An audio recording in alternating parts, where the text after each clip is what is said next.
ASO라는 수술을 돌출입에 대해서 고민하고 계시고 관심이 있으신 분들은 이제 알고 계실 것 같아요. 그래서 ASO 수술을 하고 그런 경우에는 교정치료가 꼭 필요할지, 그리고 교정치료를 진짜로 안 해도 될지 이런 의문이 드실 겁니다.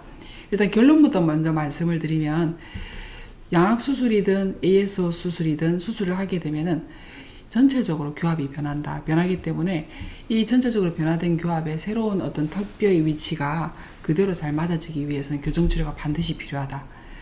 예를 들어서 이 수술을 하는 케이스가 그 전에 부종교합이 심하지 않고 거의 정상교합에 가까운 정도로 치열이 고르고 균일하다 그러면은 수술 전 술전 교정은 안 해도 될 수 있어요. 그거는 필요 없는 케이스가 있고, 그게 또 트렌드이기도 합니다. 최근에는.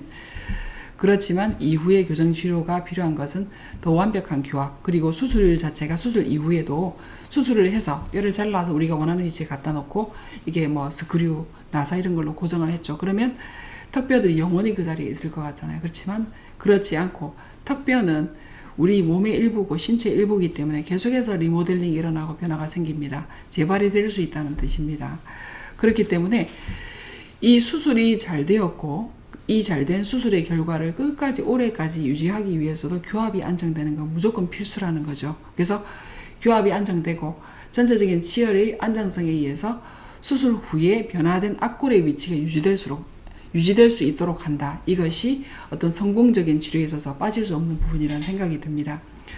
그래서 이제 뭐 누구나 그런 건 아니겠지만 ASO를 상담받고 뭐 성형외과 가시고 이런 분들이 교정치료가 전혀 필요하지 않다고 오해를 하시는 분들이 꽤 계시는 것 같아요. 그래서 이 부분을 위해서 오늘 특별히 말씀드리는 부분이고, 그래서 예를 들어서 이제 우리가 봤을 때, 누가 자기가 느꼈을 때도 그렇고 남들이 봤을 때도 그렇고 전문의가 검사를 했을 때도 이 사람이 ASO를 하지 않는다면 교정치료가 필요하지 않은 케이스는 있을 수 있겠습니다.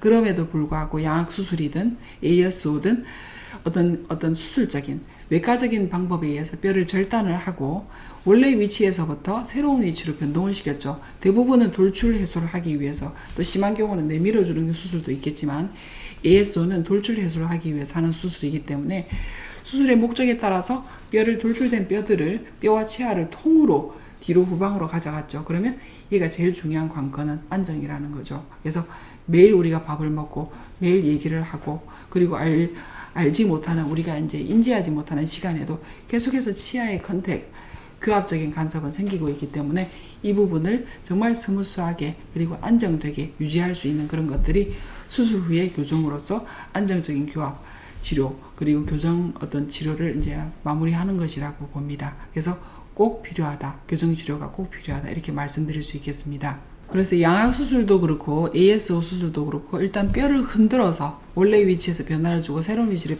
이제 바꾼다는 것은 어떤 교합이 전체적으로, 치아의 컨택이 전체적으로 바뀐다는 것입니다. 그러면 굉장히 이건 큰 변화라고 보시면 돼요. 어떤 수술의 성공을 위해서도 그렇고, 수술이 잘 됐다고 하는 경우에도 이후에 안정이 오랫동안 되는 게 무엇보다 중요한 것인데, 그 부분을 위해서도 어떤 교합적인 그런 분석, 치료 계획, 그리고 어떤 그 외과 수술 의사, 그리고 교정의사와의 협진을 통해서 최소한의 치료 계획이 진행된 상태에서 수술을 하고, 그리고 교정치료를 마무리하는 경우, 그리고 수술만 하고 교정치료는 뭐 아무데나 집 가까운 데 가서 치료를 하셔도 됩니다. 어디를 가도 됩니다라고 얘기하는 경우하고, 치료의 결과, 이게 당장의 치료 결과도 달라질 수밖에 없겠지만 5년 뒤, 10년 뒤, 50년 뒤의 치료 결과는 완전히 달라질 수밖에 없다고 저는 생각합니다.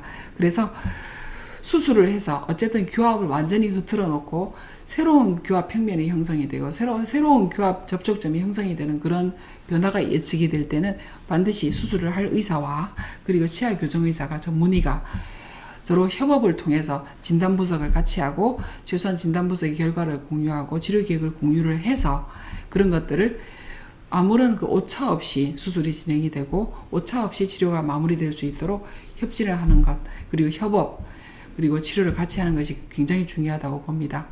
그리고 저는 또 교정의사이다 보니까요, 그 교정치료나 악교정 수술, 그리고 이제 심미적인 이런 수술들을 통해서 결과를 많이 보지 않습니까? 그죠? 그래서 우리가 원하는 수술을 하기까지도 정말 큰 마음을 먹고 많은 것을 알아보고 준비를 하고 돈을 준비하고 자기 휴가를 내서 시간을 준비하고 많은 것들을 준비를 할 건데, 그리고 또 수술이 또 뭐 잘못됐다 그래서 수술을 또 하고 할 것도 아니잖아요. 그렇기 때문에 단 한 번의 수술이고 굉장히 신중해야 되고 어떤 그런 좋은 결과 우리가 얻을 수 있는 최선의 결과를 얻어야 된다고 생각하면 제가 생각했을 때는 구강외과 전문의가 어떤 교합적인 치아와 관련된 악골을 다루는 데는 전문가가 아닌가라고 생각이 듭니다. 그래서 구강외과 전문의가 치료 계획을 교정과 전문의와 같이 세우고 그리고 치료 결과를 예측하고 실제로 치료를 했죠. 수술을 했죠. 그리고 그 수술 결과가 잘 이전이 돼서 또 교정 전문의가 치료를 마무리하는 것이 우리가 가장 높은 성공률을 예측할 수 있는 치료 계획이고 그런 치료 방법이라고 생각이 들어서 저는 이렇게 추천을 드리고 싶습니다.